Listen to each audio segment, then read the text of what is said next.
Hello everyone, and welcome back to our channel, Forever in Memory. In this video, we'll be honoring American celebrities who have passed away today and in recent days, along with other notable figures from around the world. Before we begin, please show your support by giving this video a like. It really helps the channel. Thank you. And let's get started. 30th September 2025. Lally Weymouth passed away, a figure whose life was woven deeply into the fabric of American journalism and global politics. More than a reporter, she was a bridge between worlds, a woman who spoke truth to power while building quiet, trusted connections behind the scenes. Her interviews shaped public discourse, her insights influenced policy debates, and her relentless pursuit of understanding made her one of the most respected journalistic voices of her generation. Born Elizabeth Morris Graham on 3 July 1943 in Washington, D.C., she was destined to inhabit the world of news and influence. The daughter of Katharine Graham, the legendary publisher of the Washington Post, Lally grew up surrounded by typewriters, deadlines, and conversations that shaped history. Yet she was determined to carve her own path, not simply inherit a legacy. With a sharp intellect and natural curiosity, she built a career defined by substance, not surname. Her work as a journalist and senior associate editor for the Washington Post took her far beyond the borders of the United States. Lally became known for conducting candid, revealing interviews with presidents, prime ministers, monarchs, and revolutionary leaders. World figures who rarely spoke to the press often opened up to her, trusting her balance of rigor and respect. From the halls of power in Washington to the presidential palaces of the Middle East and Asia, her interviews offered rare glimpses into the minds of those shaping global events. But Lally's contributions extended beyond journalism. She played a vital role as a foreign affairs commentator and as a behind-the-scenes connector between political leaders, diplomats, and thinkers. Her insights helped frame international conversations at crucial moments in history. Despite the weight of her family name, she carried herself with humility and independence, building relations not on privilege, but on trust and credibility. Today, as the world of journalism bids farewell to Lally Weymouth, it also pays tribute to a woman who dedicated her life to connecting nations through conversation and clarity. She believed that words could change minds, and in many ways, they did. May her legacy continue to inspire future generations of journalists to listen deeply, question fearlessly, and seek the truth with courage and empathy. And may the echo of her voice, thoughtful, probing, compassionate, live on in the pages of history she helped to write. 29 September 2025, Myron Lowery passed away. A dedicated public servant, trusted voice, and one of the most recognizable figures in Memphis politics. For decades, he devoted his life to the people of his city, combining sharp intellect, fearless advocacy, and deep compassion for those he served. Known for his straightforward honesty and tireless work on behalf of his community, Lowery left a mark on local government that will not soon be forgotten. Born on 15 November 1946 in Memphis, Tennessee, Myron Lowery grew up with a strong sense of civic responsibility and a belief that leadership was about improving lives, not just holding titles. After earning degrees in political science and communications, he began his professional life as a journalist and television news anchor. His years in broadcasting honed his communication skills and built a deep connection with the people of Memphis, a connection that would serve as the foundation for his later career in public office. In 1991, Lowery was elected to the Memphis City Council, beginning a decades-long journey of public service. He quickly became known as a voice of reason and the champion for accountability, pushing for government transparency, ethical standards, and policies that reflected the needs of everyday citizens. His leadership style was approachable yet firm, marked by a willingness to listen and a determination to act. Perhaps one of his most memorable moments came in 2009, when he briefly served as interim mayor of Memphis. During that time, he guided the city through a crucial transition with steadiness and vision, demonstrating the same principles that defined his entire career: service over ego, people over politics. He was deeply committed to improving public safety, supporting economic development, and expanding opportunities for education and housing, always with a focus on uplifting underserved communities. Beyond the council chambers, Lowry was deeply engaged in civic life. He served on numerous boards, mentored young leaders, and remained a visible, active presence in Memphis affairs even after leaving public office. His dedication to social justice, equality, and inclusion earned him respect from colleagues and constituents alike across political and cultural lines.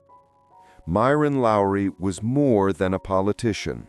He was a bridge builder, a mentor, and a steadfast believer in the potential of his city. As Memphis mourns his passing, it also celebrates a life lived with purpose and integrity. Myron Lowry believed that leadership was about service, and through decades of tireless work, he embodied that belief every single day. May his memory continue to inspire future generations to lead with courage, compassion, and a deep commitment to the communities they call home. The 30th of September, 2025, Sir Terry Farrell passed away, one of the most influential architects and urban planners of the modern era. A visionary whose ideas reshaped skylines, reimagined cities, and challenged the way we think about the spaces we inhabit. His work was not just about buildings, it was about creating environments where people could live, move, and dream. Across Britain and beyond, his projects became landmarks, and his philosophy transformed the very language of contemporary urban design. Born on 12 May 1938 in Sale, Cheshire, England, Terry Farrell grew up fascinated by the shapes and structures of the world around him. As a child, he spent hours sketching buildings, inventing imaginary cities, and exploring the balance between functionality and beauty. That passion led him to study architecture at Newcastle University and later at the University of Pennsylvania, where he absorbed ideas that would fuel his lifelong mission: to blend art, culture, and practicality in every space he touched. Farrell's career began in the 1960s, but it was in the following decades that he became one of the defining voices of British postmodernism. As a founding figure of Farrell's, his firm gained international recognition for its bold, playful, and human-centered approach to design. He believed architecture should tell stories, not just stand as monuments, and he infused his projects with symbolism, history, and a deep respect for their surroundings. Among his most iconic works are the MI6 building in London, with its striking, fortress-like presence on the Thames, the Charing Cross station redevelopment, which merged Victorian heritage with contemporary form, and Beijing South Railway Station, a vast, flowing structure that became a gateway to the future of Chinese transport. Beyond these landmarks, Farrell's influence stretched into city planning itself. He advocated for walkable urban environments, sustainable growth, and a design philosophy rooted in the needs of people, not just vehicles or corporations. Behind the accolades and the global reputation, Terry Farrell was deeply human. Colleagues remembered him as endlessly curious, with a childlike excitement for every new project. He was a mentor to countless young architects, always encouraging them to challenge convention and to see buildings as living, breathing parts of society. Today, as we look upon the skylines he helped shape, his absence is deeply felt. Yet in every train station buzzing with life, in every city quarter revived by thoughtful planning, and in every building that tells a story instead of just occupying space, his spirit endures. Sir Terry Farrell believed that architecture was not about concrete and steel. It was about people, memory, and possibility. And as the sun sets on a life that changed the face of modern cities, the streets, bridges, and spaces he imagined continue to speak his language, one of creativity, humanity, and timeless vision.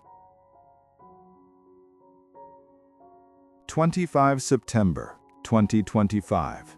Alfie MacLeod passed away, a devoted public servant, respected legislator, and proud son of Nova Scotia, whose voice echoed in the halls of Canadian politics for decades.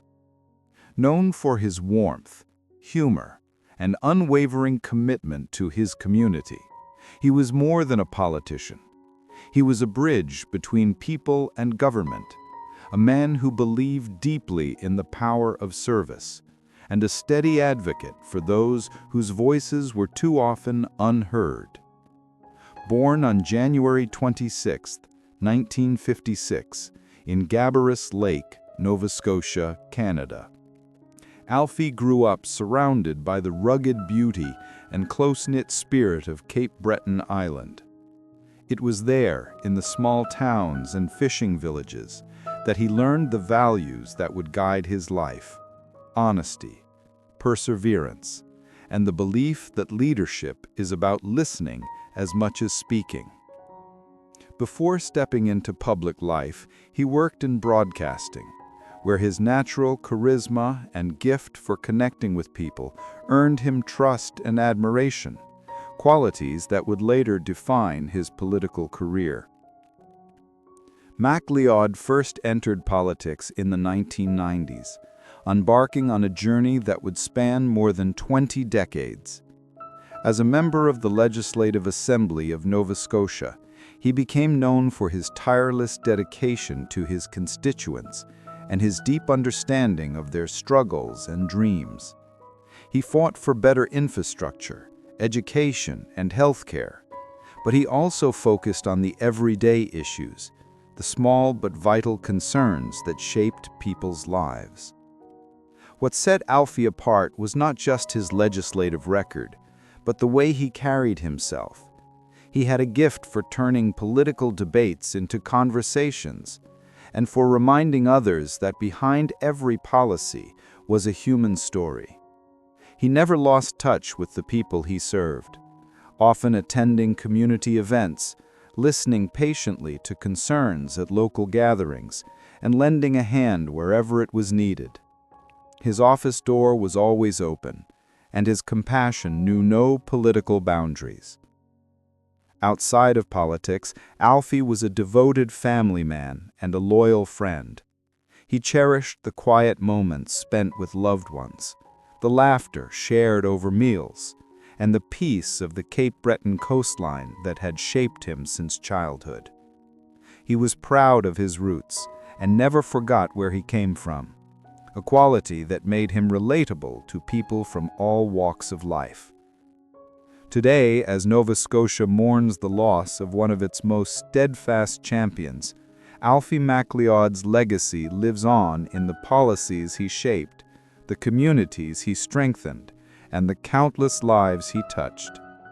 His name will be remembered not for titles or positions, but for the kindness, humor, and dedication he brought to everything he did. He believed that politics was not about power, it was about people. And though his voice is now silent, the echoes of his service will continue to guide the province he loved for generations to come. 30 September 2025, José Araquistan passed away, a name that will forever echo in the history of Spanish football. Celebrated as one of the most talented goalkeepers of his generation, Araquistan's story was not just about the saves he made on the pitch, but about the courage, discipline, and quiet strength with which he lived his life. For those who grew up watching him between the posts, he was more than an athlete. He was a symbol of determination and pride, a man whose gloves protected not just a goal, but the dreams of millions of fans. Born on March 4, 1937, in Azkoitia, in Spain's Basque country, José was raised in a land where football was more than a sport. It was a way of life. From the dusty fields of his childhood to the roaring stadiums of Europe, his journey was defined by perseverance. He started his career with Real Sociedad, where his extraordinary reflexes, commanding presence, and tactical intelligence quickly set him apart from his peers. His performances caught the attention of Real Madrid, and with that call, his life changed forever. Joining the legendary club in the early 1960s, Araquistan stepped into one of the most competitive arenas in world football. The pressure was immense, the expectations even greater. Yet he thrived. With Madrid, he achieved the dream of every player, winning the European Cup in 1966 and multiple La Liga titles. Match after match, he stood like a wall before the net, fearless against the fiercest strikers, earning the respect of teammates and rivals alike. But his path was not without hardship. Injuries, competition for the starting spot, and the intense scrutiny of fans and media tested his resilience time and again. There were seasons when he was benched, moments when critics doubted him, and nights when the weight of expectation felt unbearable. And yet, José never lost his spirit. He trained harder, fought longer, and proved over and over again that greatness is not measured by the number of trophies, but by the strength to rise after every fall. Off the field, Araquistan was known for his humility and sense of loyalty. He carried himself with quiet dignity, rarely seeking the spotlight despite the glory surrounding him.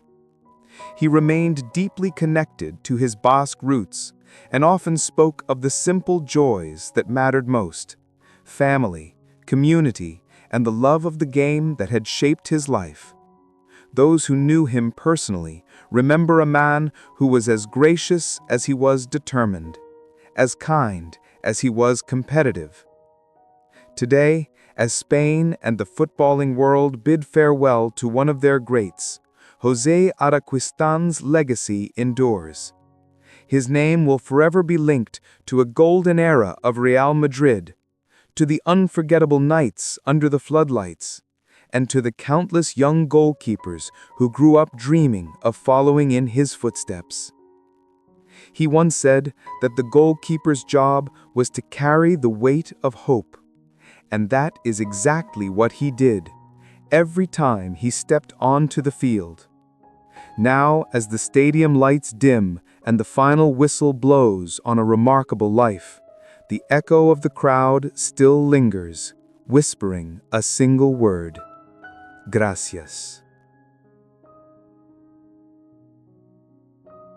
The 29th September 2025, Adriana Eisenberg passed away, a name that for decades was spoken with admiration and warmth in the world of Argentine cinema and theater. Known for her subtle artistry, emotional depth, and extraordinary ability to bring complex characters to life, she became one of the most respected actresses of her generation. To audiences, she was more than a performer. She was a storyteller, a mirror reflecting the struggles, hopes, and contradictions of ordinary people through extraordinary performances. Born in Buenos Aires in 1938, Adriana grew up in a city where art was everywhere, in the bustling cafes, in the passionate debates of the streets, and in the vibrant theaters that defined the cultural heartbeat of Argentina. From a young age, she felt drawn to the stage, fascinated by the power of storytelling to move hearts and change minds. It was this passion that led her to pursue acting, a path that would soon become her life's purpose. Her early career was marked by small but memorable roles that showcased her undeniable talent. Directors quickly noticed her rare gift, the ability to express a universe of emotion with the smallest gesture, a glance, or a pause. She became known for her nuanced portrayals of everyday women, characters layered with vulnerability, strength, and authenticity. Each role she played felt deeply human, resonating with audiences who saw their own lives reflected on screen. As the years passed, Eisenberg's filmography grew richer and more diverse. She worked with some of the most acclaimed filmmakers in Argentine cinema, appearing in films that became milestones of the country's cultural history. Whether portraying a mother carrying the weight of family secrets, a woman facing societal pressures, or a soul searching for redemption, she imbued every character with sincerity and depth. Her performances were not just watched, they were felt. But Adriana's influence extended far beyond the screen. She was a beloved figure in the theater world, where she continued to challenge herself with demanding roles and complex scripts. Fellow actors often spoke of her generosity, her meticulous dedication to her craft, and her quiet wisdom that inspired those around her. Offstage, she remained humble and deeply committed to the artistic community, mentoring young talents and championing Argentine culture. Her journey was not without obstacles. Like many artists, she faced periods of uncertainty and times when roles were scarce. Yet even in those moments, she never lost faith in the transformative power of art. Acting, she once said, is not about pretending, it's about revealing what is most real. Those words became a reflection of her entire career, one built on truth, vulnerability, and an unwavering devotion to storytelling. Today, as the curtains fall on a remarkable life, Adriana Eisenberg's legacy lives on in the countless hearts she touched. Her presence will forever linger in the dim light of the theater, in the silent moments before the camera rolls, and in the stories that continue to inspire future generations of actors and filmmakers. She leaves behind more than a body of work. She leaves behind a testament to the beauty and power of human emotion. And though the stage is now empty and the screen has gone dark, her voice, her spirit, and her art will continue to echo. For those who watched her perform, Adriana Eisenberg was not just an actress, she was a reminder of what it means to feel deeply, to live passionately, and to leave a mark on the soul of a nation. He was never meant to be a Hollywood legend, at least not in the traditional sense. When Bruce Willis first stepped onto a stage in a small New Jersey theater, he wasn't thinking about fame, red carpets, or blockbuster franchises. He was a young man with a stubborn dream, a rough-edged charm, and a belief that storytelling could change the way people felt about the world. And yet, From those humble beginnings, he would go on to become one of the most iconic actors of his generation, a face synonymous with action cinema, yet capable of deep vulnerability and unforgettable humanity. Born on March 19, 1955, in Idar Oberstein, West Germany, to an American soldier father and a German mother, Bruce spent his early childhood in Europe before the family moved back to the United States, settling in New Jersey. Life there was ordinary and often challenging. Willis was not the kid destined for Hollywood. He struggled in school, battled a severe stutter, and often felt invisible in a world that rewarded perfection. But there was something quietly unbreakable in him, a resilience that would one day define his entire career. It was in high school drama class that everything changed. When Bruce stepped onto the stage for the first time, something remarkable happened. His stutter disappeared. The boy who struggled to speak found his voice in front of an audience. Acting wasn't just a passion, it was liberation. That moment became a turning point, setting him on a path he could never have predicted. After high school, he pursued drama in college, took odd jobs to survive, and worked tirelessly in local theater productions, each performance sharpening his craft and strengthening his resolve. But the road to success was anything but smooth. In New York City, where he moved to chase his dream, rejection became a constant companion. Casting agents dismissed him for his unconventional look. Directors told him he wasn't leading man material. Yet Bruce refused to quit.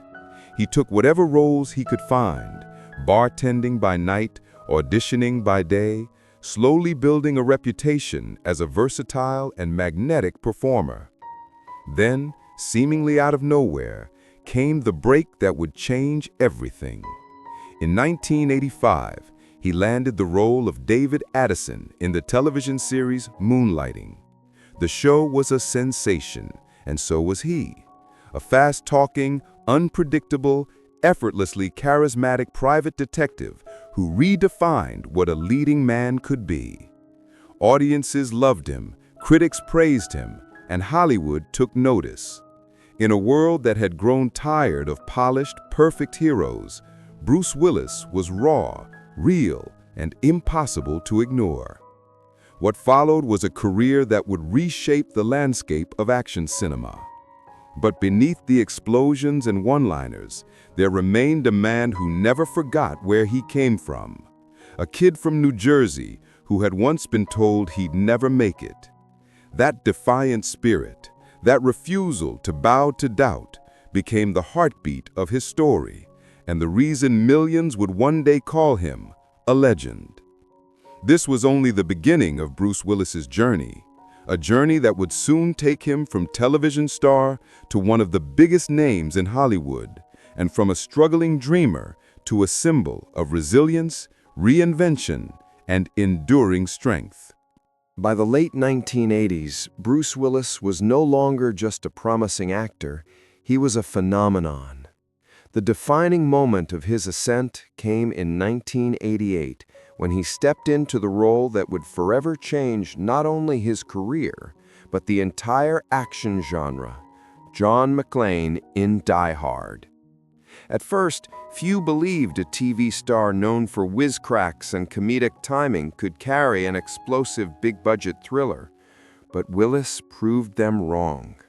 He delivered not a flawless superhero, but a bruised, bleeding, deeply human everyman. A cop caught in the wrong place at the wrong time, relying on grit, wit, and sheer will to survive. The film became an instant classic, and McClane became a symbol of a new kind of action hero, vulnerable, relatable, and unforgettable. With Die Hard, Bruce didn't just become a movie star, he redefined what a movie star could be. His mix of toughness and humor, vulnerability and swagger made him unlike anyone else on screen. Sequels followed, each cementing his place as one of Hollywood's most bankable actors. But Bruce never allowed himself to be confined to a single genre. He was determined to prove he was more than explosions and catchphrases. In the 90s and early 2000s, he embraced a remarkable variety of roles that showcased the depth of his talent. In Pulp Fiction, he transformed into Butch Coolidge, a weary boxer trapped in a violent underworld, delivering one of the film's most haunting performances. In The Sixth Sense, he portrayed a tormented psychologist, grounding a supernatural story with raw emotion and restraint. In 12 Monkeys, he dived into psychological science fiction, and in The Fifth Element, he brought humor and humanity to a visually dazzling, futuristic epic. These films proved that Bruce Willis was not just an action star, he was a storyteller capable of exploring complex characters and emotions. But behind the fame and fortune, there was always something deeply grounded about him. Unlike many of his contemporaries, Bruce never seemed consumed by Hollywood's illusions. He approached fame with a wry smile and an easy laugh, often poking fun at himself and refusing to take stardom too seriously. Colleagues spoke of his discipline, his professionalism, and his generosity on set. He valued authenticity, both in his work and in his life, and that authenticity became part of his appeal. Of course, his journey wasn't without setbacks. Not every film succeeded, and not every risk paid off. There were box office disappointments and critical failures. Yet even when the spotlight dimmed, Bruce kept moving forward. He was never defined by a single moment, a single genre, or a single decade. He kept reinventing himself, returning to action when audiences craved it, exploring new creative challenges when he felt inspired. By the time the 21st century rolled around, Bruce Willis was no longer just a star. He was an institution. Generations had grown up watching him crawl through air ducts, deliver razor-sharp dialogue, or silently break a viewer's heart with a single look. He had become part of the fabric of cinema itself, an actor whose presence alone could command a screen and elevate a story. Through triumphs and failures, risks and rewards, Bruce's journey was a masterclass in longevity and resilience, a reminder that greatness isn't about avoiding failure, but about enduring, adapting, and continuing to create. And that is exactly what he did. Over and over. By the time Bruce Willis entered the later chapters of his career, he had already secured a place in the pantheon of modern cinema. Few actors in Hollywood history had managed to balance raw charisma, vulnerability, and timeless appeal the way he did. But even as the blockbuster era that had made him a global icon began to evolve, Bruce continued to find new ways to connect with audiences, not through spectacle alone, but through authenticity, humanity, and presence. He returned again and again to the Die Hard series, each installment a testament to the enduring power of John McClane, a character who had started as an ordinary cop and had become a cinematic archetype. Yet beyond the action franchises, Bruce found success in more intimate, character-driven projects. Films like Unbreakable and Looper proved that he could anchor stories that were cerebral, emotional, and complex. He was equally compelling in dramatic roles, where the explosions were replaced by quiet tension, and the battles were fought within the soul. His presence on screen became something more than entertainment. For audiences, Bruce represented resilience, the belief that even in the face of overwhelming odds, an ordinary person could rise to the occasion. It was a quality that transcended film genres and made him relatable to millions. Whether he was saving hostages, grappling with trauma, or simply trying to hold his life together. His characters embodied a kind of flawed heroism that felt deeply human. But beyond the cameras and the scripts, Bruce Willis's life was also defined by a profound sense of groundedness.